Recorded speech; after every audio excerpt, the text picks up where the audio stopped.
Ok, bonjour les amis, aujourd'hui on va parler des livres dans la Bible qui ne sont pas trouvés dans la Bible, le canon biblique. Le canon biblique est ici.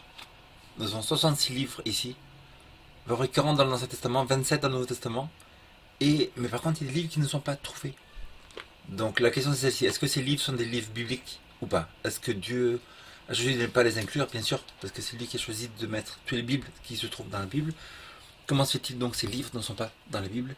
Et est-ce que ces livres seraient bibliques? Ben oui, parce qu'il y a pratiquement tout le temps, il y a écrit dans la Bible que c'est les livres du prophète, machin, machin, tout ça. Donc c'est des prophètes que Dieu a inspirés. C'est des livres inspirés de Dieu, mais que Dieu a choisi de ne pas mettre dans la Bible.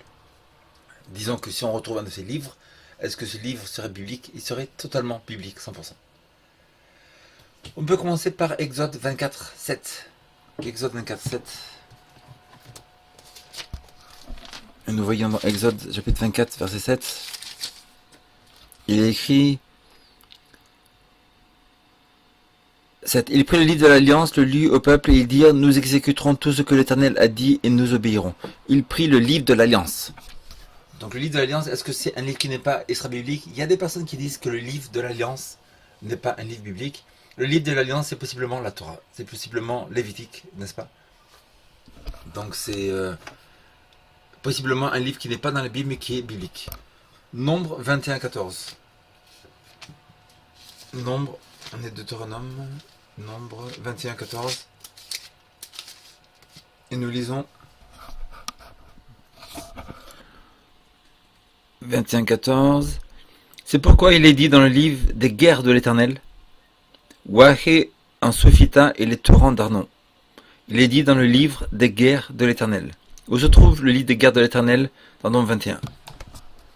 C'est possible que ce soit un livre extra-biblique. C'est possible que ce soit un roi, un chronique, tout ça. Il y a beaucoup de guerres de l'Éternel.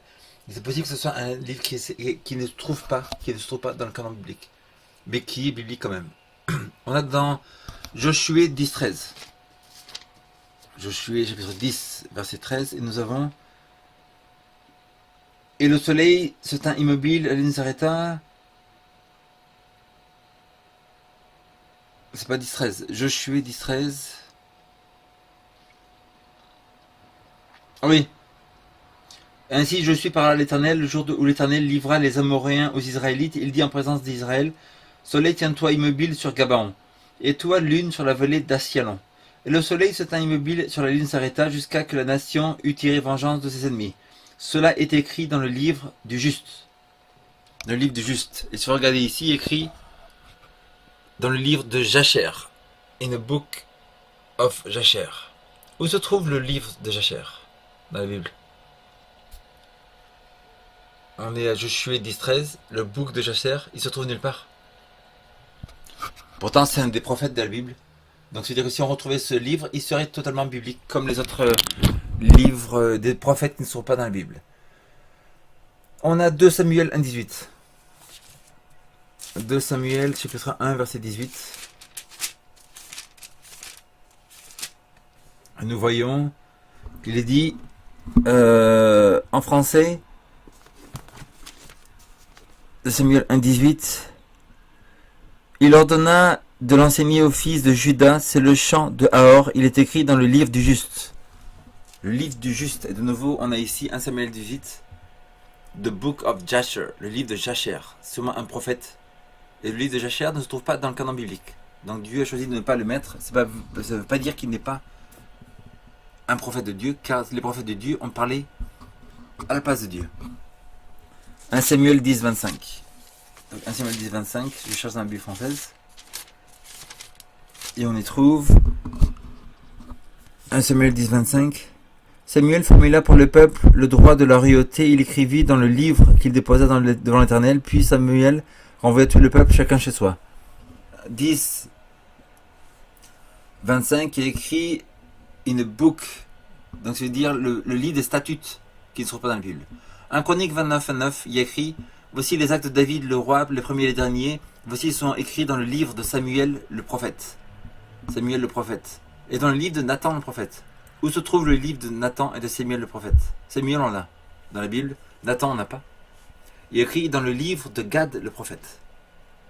1 Chronique 29, 9 nous nomme 2 prophètes Donc ils ont parlé de Dieu, leur livre est de Dieu, c'est des révélations divines totalement de Dieu, mais Dieu a choisi de ne pas les mettre dans le canon biblique. 1 Chronique 29-29. Voici les actes de David, le roi, les premiers et les derniers, voici sont écrits dans le livre de Samuel, de Nathan et de Gad le prophète, de nouveau. 2 Chroniques 9-9. Il est écrit que voici les actes de Salomon, premier et dernier, ils sont écrits dans le livre de Nathan le prophète et la prophétie Aïja le Shilonite et les visions de Ido le prophète. Donc là on a encore un autre prophète qui n'est pas dans la Bible mais qui est totalement biblique car Dieu l'a appelé contre Jéroboam le fils de Nabat. Ido le prophète, Gad le prophète, Nathan le prophète, ils ne sont pas, leurs livres ne sont pas dans la Bible. Dans 1 roi 11-41, il y a écrit voici le reste des actes de Salomon. Les actes de Salomon, c'est peut-être un premier roi, deuxième roi, tout ça, mais c'est peut-être aussi un livre qui est extra biblique. 2 Chroniques 12-15 nous parle de Shemaïa le prophète. Voici les actes de Rehoboam, premier et dernier, ne sont-ils pas écrits dans le livre de Shemaïa le prophète? Avez-vous le livre de Shemaïa le prophète dans la Bible? Non. Après il y a écrit et Ido le prophète et les généalogies. Donc on a Shemaïa le prophète, on a Ido le prophète, encore d'autres prophètes. 2 Chroniques 9-9, on dit voici les restes des actes de Salomon, premier et dernier, ne sont-ils pas écrits dans le livre de Nathan le prophète et de Aïja le Shilonite et les visions d'Ido le prophète contre Jéroboam.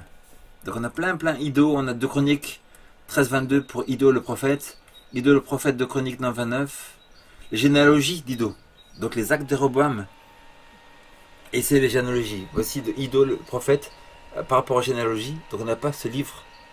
À l'époque, il les avait sûrement dans le Testament, Dieu a choisi de ne pas le mettre dans le canon, mais c'était un livre qui vient 100% de Dieu.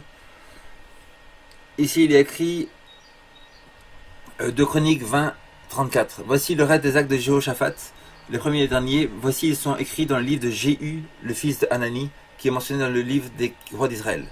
Encore, on a Jéhu, un prophète. Ici, dans 2 Chroniques 33-19, on a les prophètes, le livre des prophètes. Il est écrit, voici, ceci est écrit dans le livre des prophètes. On n'a pas ce livre des prophètes. Et si on a Jude 1,14, si on parle de Enoch qui est prophète, et Enoch aussi, le septième fils d'Adam, a prophétisé par rapport à cela, disant, voici le Seigneur vient avec 10 000 de ses saints. Donc ça veut dire que la personne qui a écrit le livre d'Enoch, Jude c'est le frère de Jésus, il a lu ce livre d'Enoch qui existait à l'époque. Ce livre d'Enoch n'est pas dans le canon biblique. Et dans ce livre d'Enoch, il y a écrit voici Jésus revient avec 10 000 de ses saints. Alors qu'Enoch c'est un prophète qui a été pris au ciel sans voir la mort. Gad le prophète. 1 Chronique 29-9, ça nous parle c'est écrit dans le livre de Gad le prophète. Après ici, il y en a qui disent que Éphésiens, Corinthiens, tout ça, il y avait des lettres en plus, mais là il y en a une vraiment. C'est Colossiens 4,16.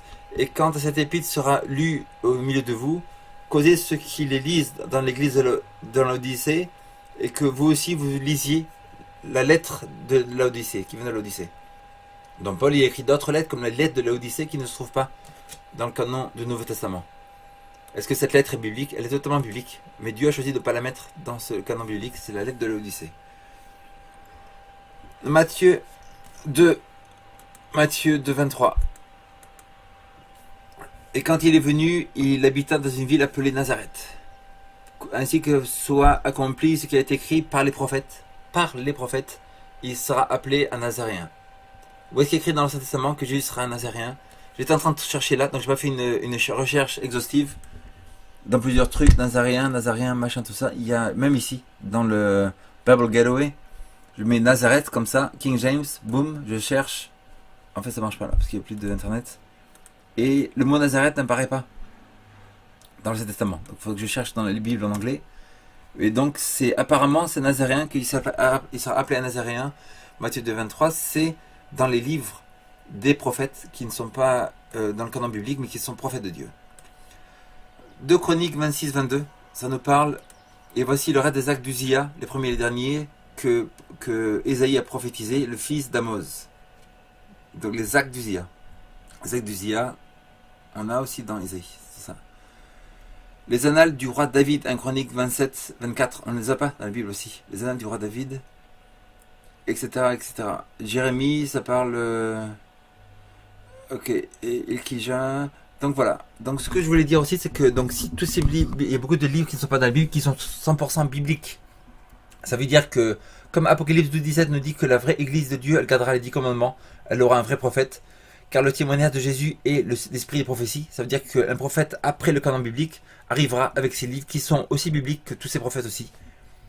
Les livres, donc c'est Ellen G. White. Les livres d'Ellen G. White sont aussi prophétiques que Uzziah, que Gad et que toutes ces personnes-là, parce qu'elle a parlé de Dieu et parce que la Bible en parle. Ça veut dire que si Ellen White n'est pas que la vraie église de Dieu, elle garde le sabbat, elle est un prophète. La seule église qui accomplit tout ça, c'est l'église adventiste du 7e jour.